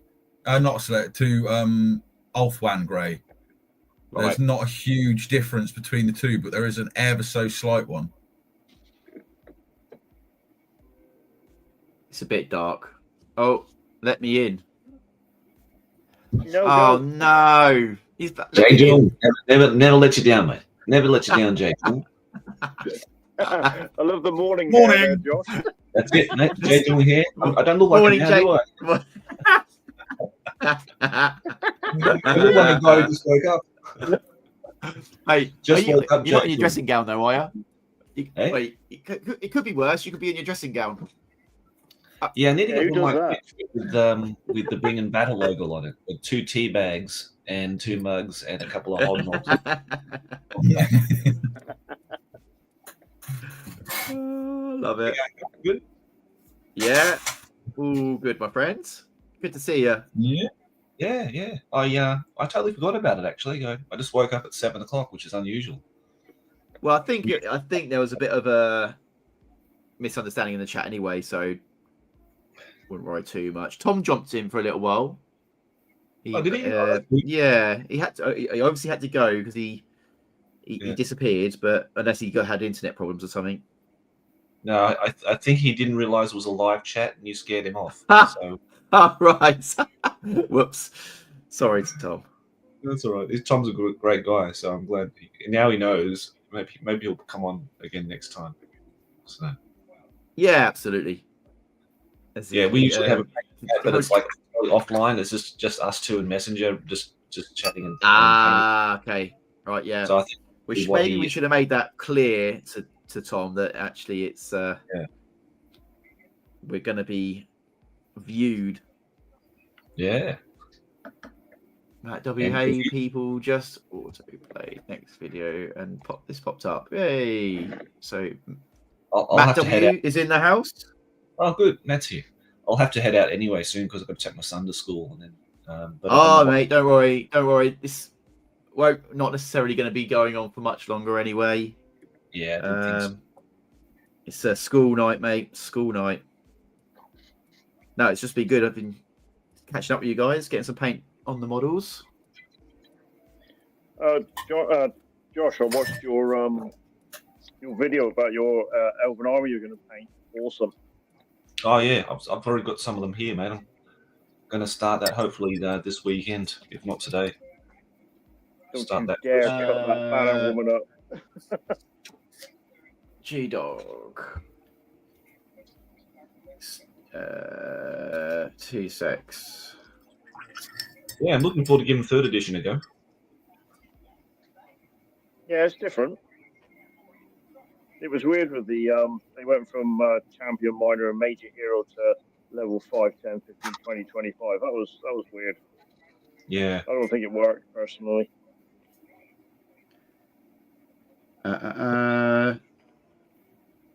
If I can copy this bloody link. Copy. Right. I'm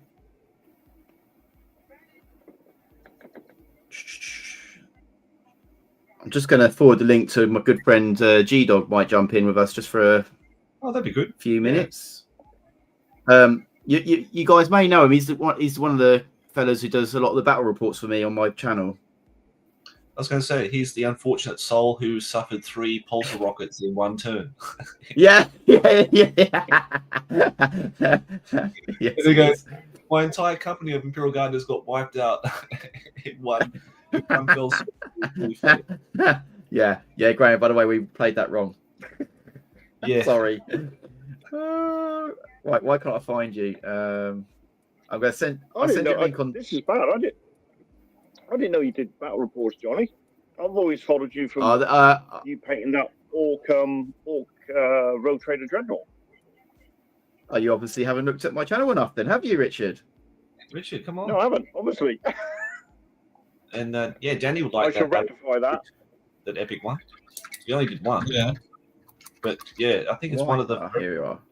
first videos you did. So you have to scroll all the way down or go from the oldest to newest kind of thing on his channel.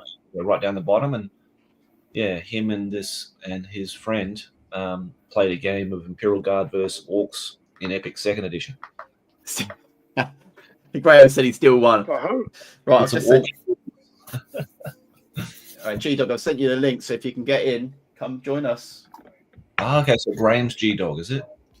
Yeah, sorry, he's G-Dog. He still won though, yeah. Yeah, all right.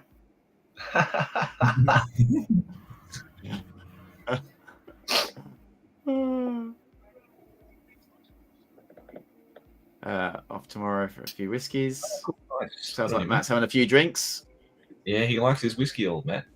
And paint and hangover tomorrow. Yeah, fair play to you, mate. he's always getting hammered Friday night and then trying to that. So I don't know how he does it. Well, he's a lot younger than me. That's probably why. That's probably how. So, we guys going to do another Splatter Natter on? That's probably what it is, mate. Saturday night, like your Saturday night, my Sunday morning. Yeah. You guys up for that, Denny? You're up for that, aren't you, mate? Yeah, I'm up for that. Okay, mate. G-Dog. Yo. Welcome to the chats. Cheers. Hey, mate, how you going? Oh, good, thank you. Yeah, hello, fellas. Hello. So, introductions then for you, G-Dog. We've got Josh, the one who looks all scruffy. He's just got out of bed. We've got That's me. Richard, who's in his ward in his dressing gown. we've got Danny there with a halo over his head, like a little saint. It's the closest I'll ever get to Saint Lee, but yeah. Nice to meet you all. Yeah, so mate, we got those pulsar rockets very wrong. I mean, how wrong? I mean, you can only fire one per turn, so then but Johnny fired all three in the one turn. It was really funny, and then I saw your entire Imperial Guard, company just got completely wasted in the first. Yeah, they did. Yeah, they did. Yeah, they got blown to Kingdom Come. Yeah. Yeah. But you guys should definitely do some more of those. I really enjoyed that game. Yeah, so we need to. To be honest with you, we need to get together, mate. Get some more battle reports going. We do. Just absolutely. Well, we've got the old world to go at once we finish this lot, but we can certainly get some of the old stuff back on the table. Yeah. Yes, definitely. We need to. Well, we need to finish off. We were playing Armageddon, weren't we? For the epic, so we need to play a few more games of that. Although it means I need to paint some more stuff for it. All right, guys, I'm gonna have to head out. Sorry, it was being a very quick jump in and jump out. Yeah, mate, no worries. We'll see. See you later, Josh. See you soon, mate. And I'll see you again on Sunday. My Sunday mornings. That's your Saturday evening. If you, welcome. So yeah, I'll post the link up, and if Ray wants to join our messenger group, just add in there, please, Johnny. And then Josh, am I admin? Can you add people in? If you might have to make me as an admin to yes. I don't think you do. You just add anybody you like. Oh, can you? Oh, yeah. I'll definitely add Graham in. Of course, we'll. Okay, that'd be great. Okay, guys, take care. Enjoy your painting. See ya. See you later, Have a mate. good day, Bye. mate. Bye. Hello, Josh. So you got a bit of free time then, G-Dog? Do some painting. Bit of time to do some painting, yeah. And I've just got all these old. You know, my parents brought me a bunch of my old Necromunda. Oh, you can't really see them. My old Necromunda guys down from the north that they found in their loft. And Nice. Big Matt was kind enough to send me the old Arch Zealot of the Redemption. Oh, lovely. Yeah. Amazing. And so that really made me just have to start a collection, really, of the old 1998 Redemptionists. And so that's what I'm doing now. So I've got a gang's worth. I've got 7 guys, which is enough for a 1,000 credit starting gang. So getting some paint on them. Amazing. Actually, Richard, you know Big Matt. He's the guy that spanked you over at your competition. Big Matt Blight. Oh yes. The guy that tells you he's not very good at the game, but actually does every single rule, bends them to his will, and smashes you. Yeah, that guy. Yeah. Yeah. What he said, I haven't played for 20 years. That's him. Oh yeah, I haven't played for like 23 years. And the next thing you know, he's stomping me all over the place. Got a laugh. That's typical Matt. Love it. Yeah, it's a small world, isn't it? The old gaming community. Yeah, it does. Quite supportive as well. Oh, absolutely. Absolutely. What we got? There you go. He's looking good, Danny. Huh? He's looking good, mate. There you go. Yeah. I'm just trying to work out how to paint his marble base.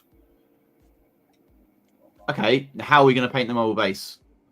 I have no idea yet. I'm probably going to be watching War Hipster's video on it and see what he's done. I don't know if you've heard of that guy on YouTube. War Hipster. War Hipster. No, I don't know if I have, actually. He does a lot of contrast paint stuff. He does like Contrast Plus, and he's got some brilliant stuff. I used his tutorials. I did a Lumineth commission a while ago, so I used his tutorials for that. And yeah, I can highly recommend if you want tips on using contrast paints. Yeah, just look for the War Hipster. Oh, is it War Hipster or War Hipster? Let's have a look.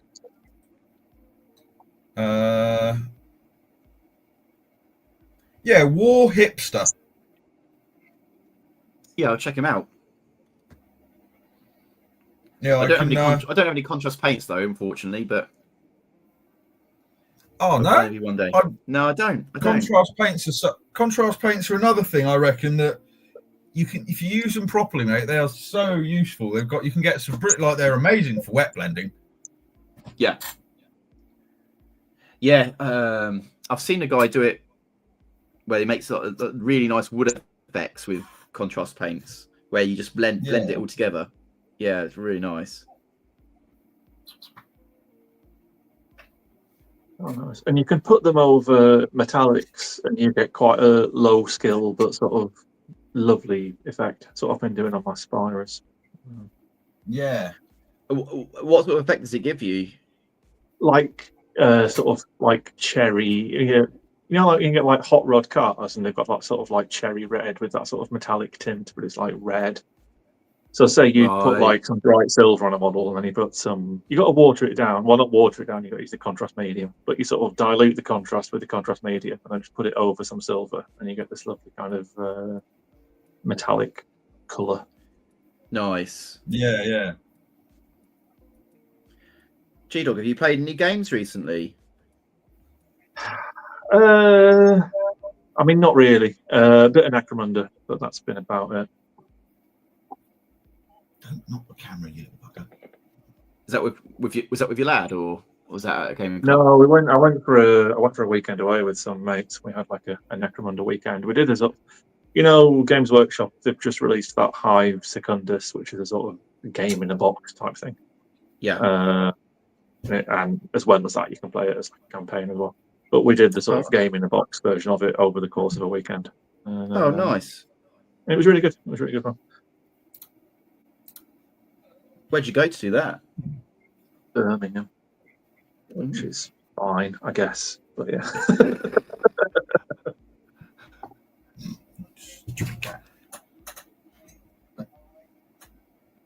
I assume it was a few beers and that, yeah?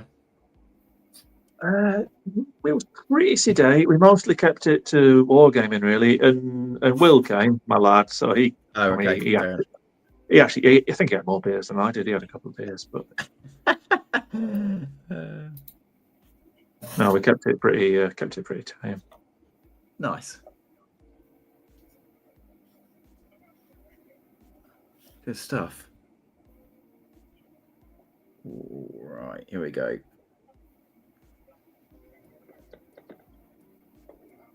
Red.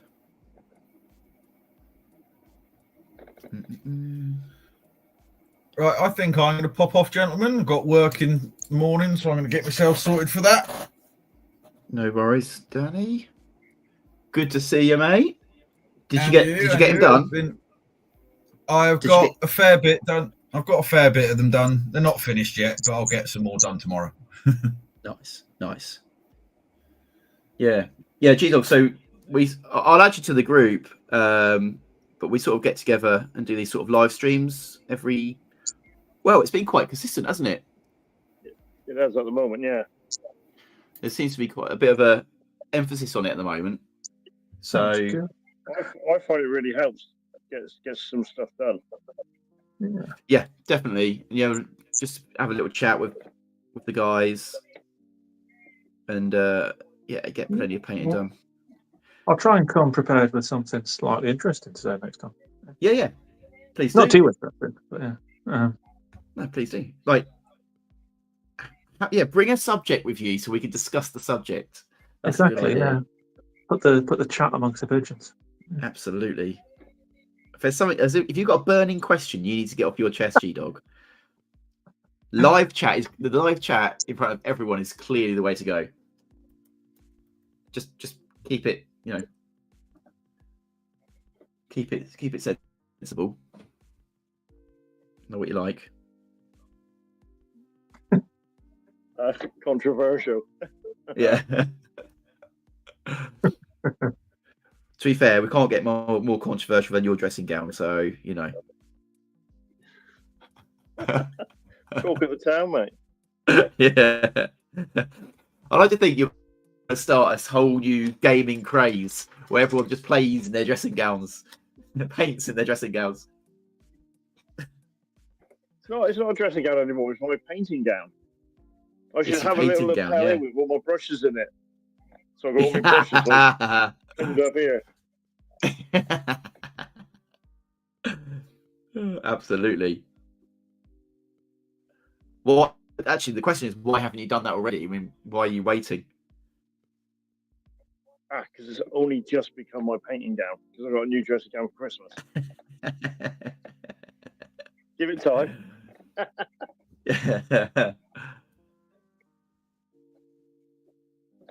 Oh, brilliant.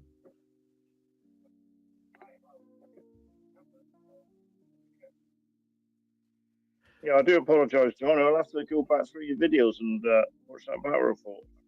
Oh, yeah, there's a few. Yeah, there is a couple. We've got we only did one epic one in the end, didn't we, G-Dog?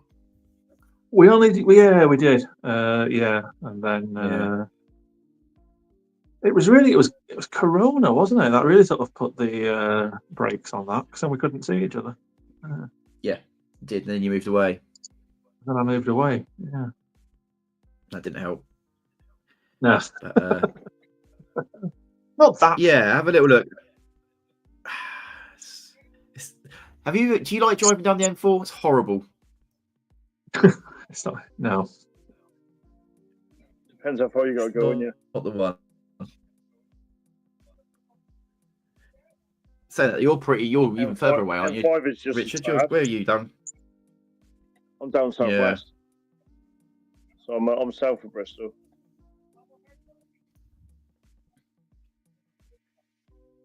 Yeah. But the M5 can be a right pig on a Friday.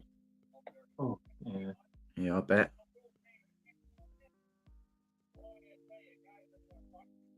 Oh, I bet.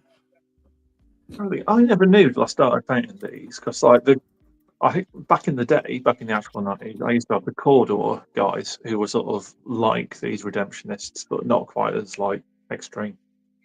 And they wore masks. They had these like leather masks. And then these guys who are part of the same sort of cult, really. About half of them have got the leather masks, but about half of them have actually got those weird, like, you know, those like Chinese kind of porcelain masks, those like grotesque mask things. Yeah. So yeah, I never knew that until I actually started putting those together. So yeah, I thought the Cawdor models were really good. Actually, if I yeah, was going to do a house, it would have been them. But like I said, never got to play it. it was the game. I mean, we back in the actual 90s, I had 40k. I mean, everyone did, but the game that we really played was Necromunda, just because you can play it that much quicker.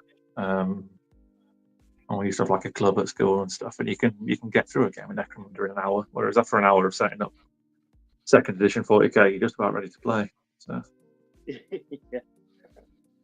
Mm-hmm. Yeah, Richard, how long do your games normally take, mate? Oh God! If we're not filming, then probably we could do it in 2.5 hours. But when we're filming, because we stop and do this, that, and the other, it can take us up to 4 hours. So sometimes when we say it's like 1 o'clock in the morning at the end of the video, it is 1 o'clock in the morning, and we are starved. Yeah, absolutely. Yeah, so it's the dedication, isn't it, to be able to do it? Yeah, it's great, but then I get home and I'm buzzing from the game, and then I end up going to sleep about 3 o'clock in the morning. It's a nightmare. Mm. But yeah, me and my mate used to get together on Saturday. Saturday morning, we'd set up, go around the corner shop to get our munchies, and then we'd game in the afternoon. So it would be an all-day thing. Yeah. Yeah, like, you need was to. Like 3,000 points. Yeah. What sort of points do you normally do with Jace when you're doing these? When you're filming your 1,500, you feel that gives you proper is that the sweet spot? You feel? Yeah, it's if we have to do bigger battle reports, which we are going to do, we'd have to summarize it a lot more. Yeah, and we feel like for us watching the battle report, we like seeing all the dice rolls and all that sort of stuff because you feel like you're part of the game then. But if we have to do bigger games, we'd have to summarize it, or else it'd be like 3-4 hours long. Oh, absolutely. Yeah, some people like to watch, but I was like, yeah, that's too long. But I tried to watch a couple of. I tried to watch a couple of bolt action games like that as well, and these guys, fantastic terrain, fantastic models, but the games are like nearly 3 hours long. I was like, I can't watch that. Yeah, I like to try and do it in one sitting. I mean, that is some dedication to watch that, isn't it? You're basically playing the game with them. Yeah. So battle reports are funny. You've got to. There's a sweet spot between showing enough of the game, but not have it last too long for someone to hang around and watch the video. It is really hard. Yeah.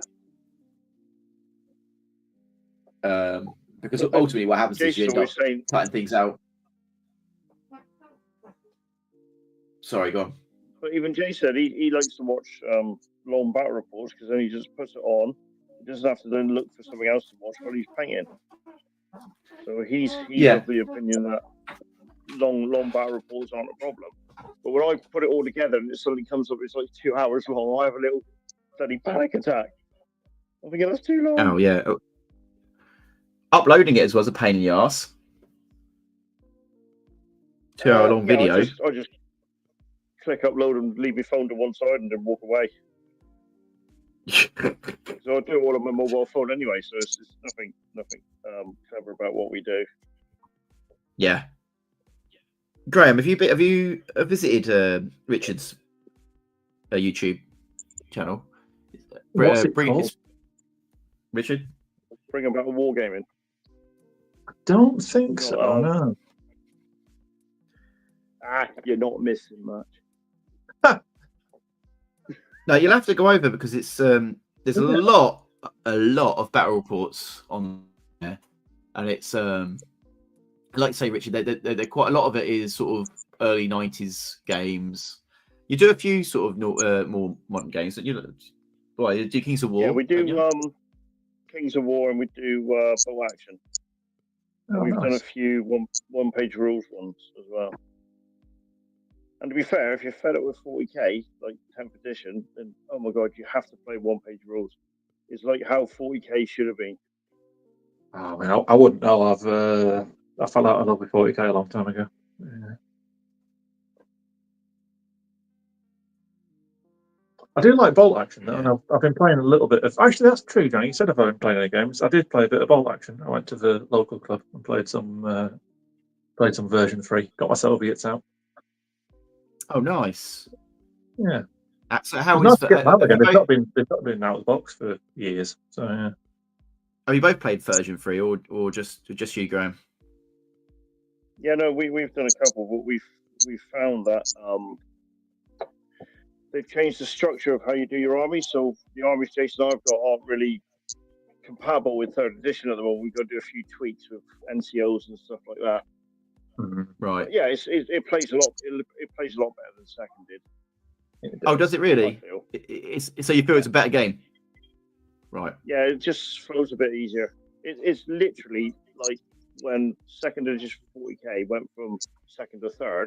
They've done similar sort of thing with 2nd to 3rd with Bow Action. Right. Okay. And I just think it's a bit smoother as a game. Yeah. It's nice. I had to. I'm gonna have to call it a night because I've done what I've set out to achieve. So thank you, Johnny, for doing this.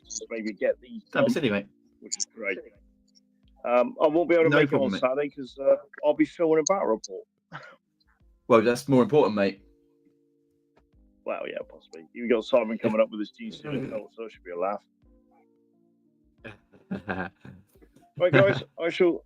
Yes. See you later, Rich. guys. See you later, mate. Have a good one. Cheers, what was you saying, G-Dog? See you later, Richard. I was just saying, like, he was saying about how the version 3 rules change how you build your army. Like, after that first game, immediately went and did a big war order for a bunch of, like, machine guns and stuff to make my existing army, like, legal in version 3. So you basically played the game and realised, oh, shit, I need extra stuff now to play this game. Well, even before I played it, like the list that I put together, like, I knew it wasn't very good because I didn't have the models to kind of fill out the they're not called platoons. I forgot what they're called, but like the kind of actually it might be platoons. Maybe it is platoons. Anyway, the little kind of silver blocks of models that you have to build now, they're quite sort of prescriptive. And so I couldn't fill out the ones that I wanted to. Like, say you want to take a machine gun, you can't just take one by itself. Like when we played, we'd have like just one machine gun kind of kicking about and doing its thing. Now, the minimum size of like, I forgot what they're called. I think they're called heavy weapon companies or platoons or something.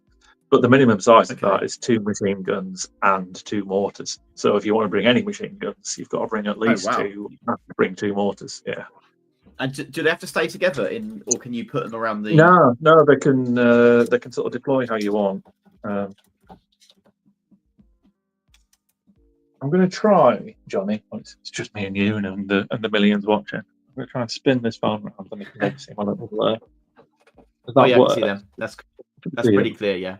They're pretty sick, aren't they? I love these old. I know you always say it, but these old 90s models are the best. Mate, I say it all the time. No one ever listens to me. They're so good, and they're so easy to paint. Yeah, that's it, and it's like it's fun to paint them because they've just got all these little, these sort of nice little details that it's just nice to sort of pick them out with your brush. I think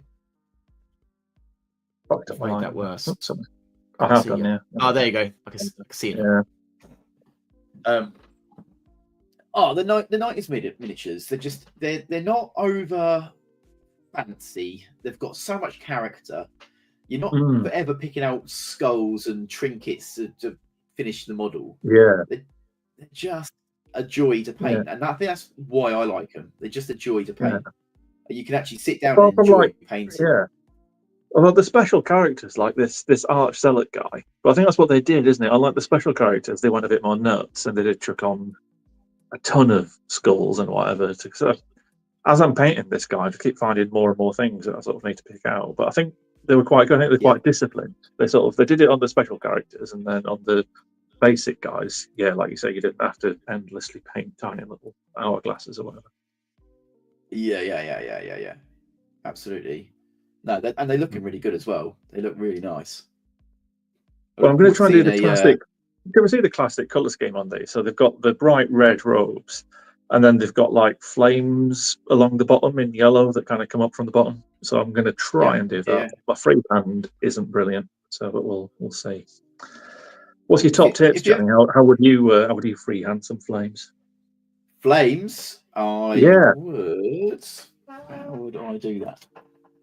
My best way of doing flames would be, I'm just trying to find a model that I've done with flames, see what I've done. 2 takes.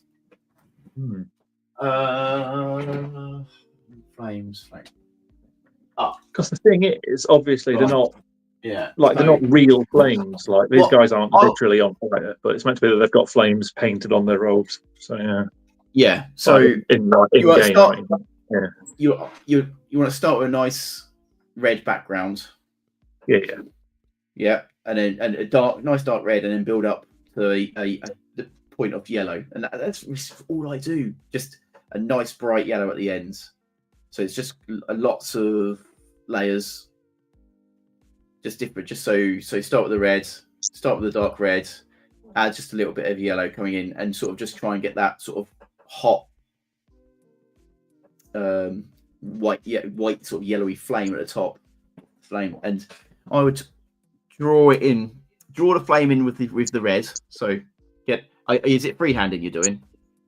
It will be. Yeah, I've not started yet. But yeah. So draw the squiggly lines where you want them, and then from there you just slowly build up the layers up to the yellow. Okay, and then don't worry about things coming over. You can always go backwards and forwards when it comes to freehand. Just keep going backwards and forwards. Because you'll find you'll just need to sharpen bits off here and there. It takes a little while, but it'll look really nice. Here you go. Matt W's just said my freehand is just the goblin hoods. I done so far. 2 secs. I can't. My mouse not moving. Let's get his comment up. What's he saying? My freehand is just the goblin hoods. I done so far. I really must practice more as well. Yeah. Freehands it's something that it's actually something I've been trying to get better at pretty much the whole of last year, and I'm starting to get much more adept at it. It's one of those things you just got to don't be scared of doing it, because it is one of those things you can be like, I'm just going to ruin my miniature, but you break it down to shapes. So get the shape first, and then just basically fill it in from the shape. That's the best way of doing it. So that could apply to anything. So if you're doing like a lion or so, actually, I'm going to do some I've got a free hand on the shield at some point. I'm going to do like a lion, but I'll try and work out the shapes first, and then put in the detail once I've worked out the shapes. That's the best way, I think. But yes, dark red, build out from dark red. Look at images of flames or how other people, or pictures of how other people have painted flames. Yeah. Just get some muse of other people. That's what I do. I basically copy people. I love it. It's the easiest So way. the tricky thing with these guys is that, like, it is meant to be, the idea is that they've painted their robes to look like a little bit Yeah. like flames. But it's not as though they're actually on fire. So you don't want it to look too good. You want it to look like some psychopaths from the Underhive who try to put some like colours on their robes. So yeah. Absolutely. Yeah, that would be. Yeah, and then that gives you a little bit of freedom as well, so you don't have to worry about getting it perfect. You're not trying to source light anything because it's real flames. You're just getting the pattern. The pattern's the first thing. Get that pattern on, and then just build up from that.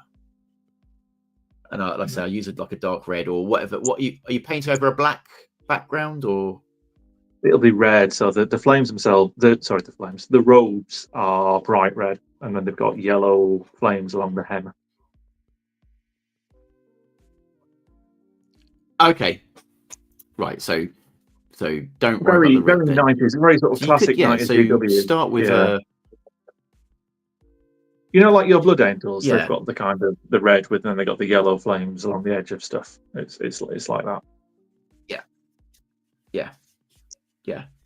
So just draw in the flames first, and then just fill them in, and then just highlight it to the tips. Matt W says he finds that using air paint's quite nice for freehand. Actually, I would agree with that because you want a paint that's smooth, that's flowing through your brush. You don't want something clumpy. So you want when you're doing, you want thin paints rather than a thick paint.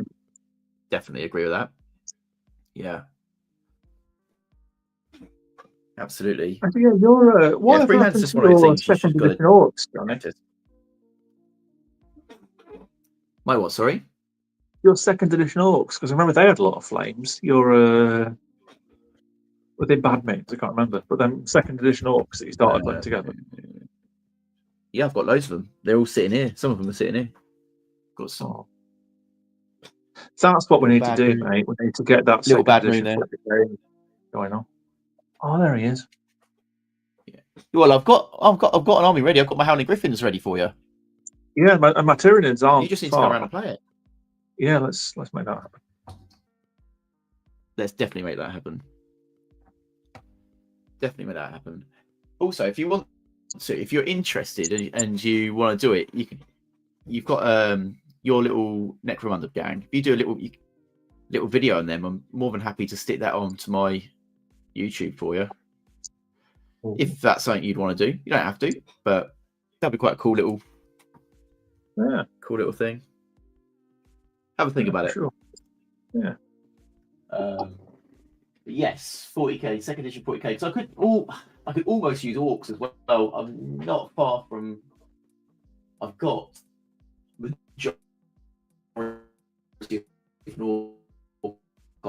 I need the battle wagon done as well. So I just haven't done it. I haven't paid any 40k stuff for ages though. I'm stuck on these Bretonians. Is what I'm doing. Can't get through. Yeah. Well, Will got the starter set last Christmas, and I don't think a single Bretonian has left the box. So. Oh, wow! I know. I might just appropriate them at some point if he's not going to pull his finger out. Yeah.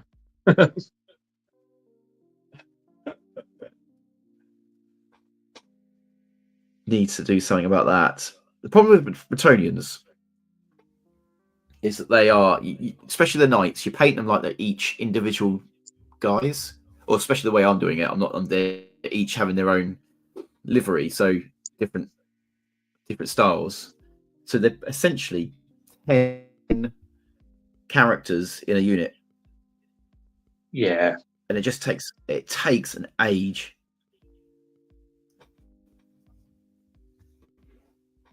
Yeah, if you want to find an army that can kill you in terms of burnout, Bretonians are definitely one of them. But you need to crack on because, my Tomb Kings are fully painted and ready to rock. So.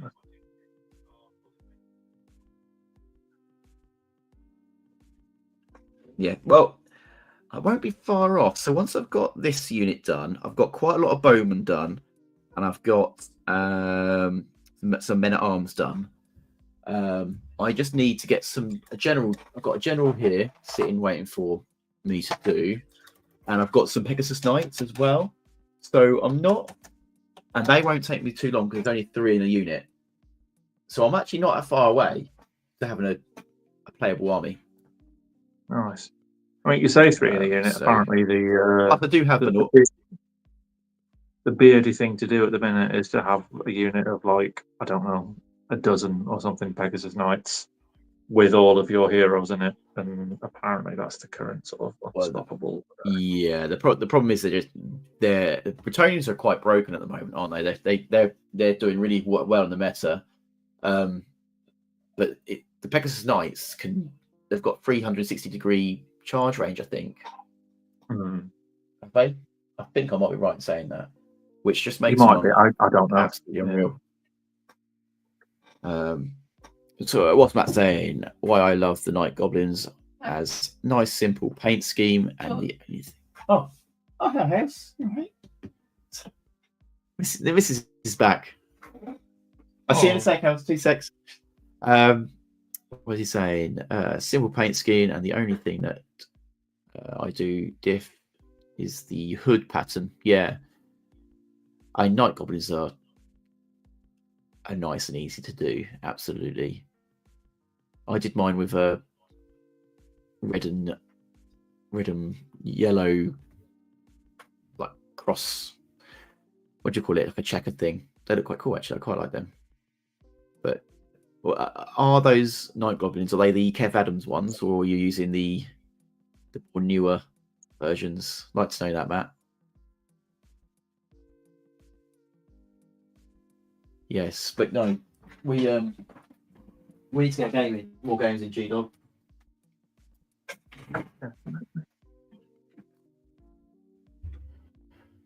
Like I say, I have got an Orc army that's pretty much ready for a fantasy game.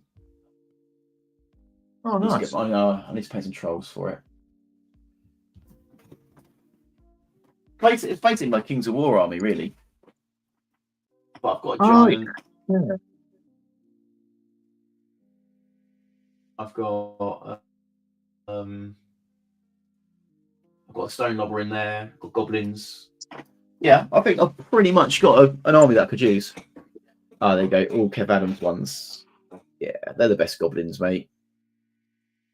Matt, they are the best goblins by far. Yes, he is. So, G-Dog, are you going to any of the shows this year? Are you going to the one in York? You know, I'd actually forgotten about that. I need to check with management. I would quite like to, because it was good. I enjoyed it last year. Was it last year we did it, or the year before? Anyway, I thought that was good. Me and you went the year before, didn't we? Yeah. Just get. I've completely forgotten. I'll check. Sign off. That Nartak, isn't it? It can't be far off, can it? It must be coming up pretty soon. Yeah, I think it is actually. Vapn Attack. Yeah, it's quite a good show actually. It's one of the better ones. I liked it more than Salute because it was it's just that little bit smaller. It's meant you could actually see stuff, and you don't have to fight through hordes of dweeb looking at it. Yeah, totally agree. Right, I'm doing this. Do I want to do that? I haven't thought about this, have I? Oh God, this is not going to be easy. So whereabouts are you on you guys then? What's your... Well, I've done, I think, most of the base coast now. I've just started putting some null oil on their guns. And then I think once I've done that, I'll probably call it a day for tonight. Because I think really the next thing I need to do is actually start on these flames I was talking about. Because I've done most of the other colours. So yeah. The boss man. You want to do those flames, probably not. You want to be able to concentrate. Yeah. Although then again, I might just I might do a first wash of what do you call it, Agrax Earthshade before I go to bed, and then tomorrow I can bring back that sort of mid-tone, and then maybe look at the freehand stuff.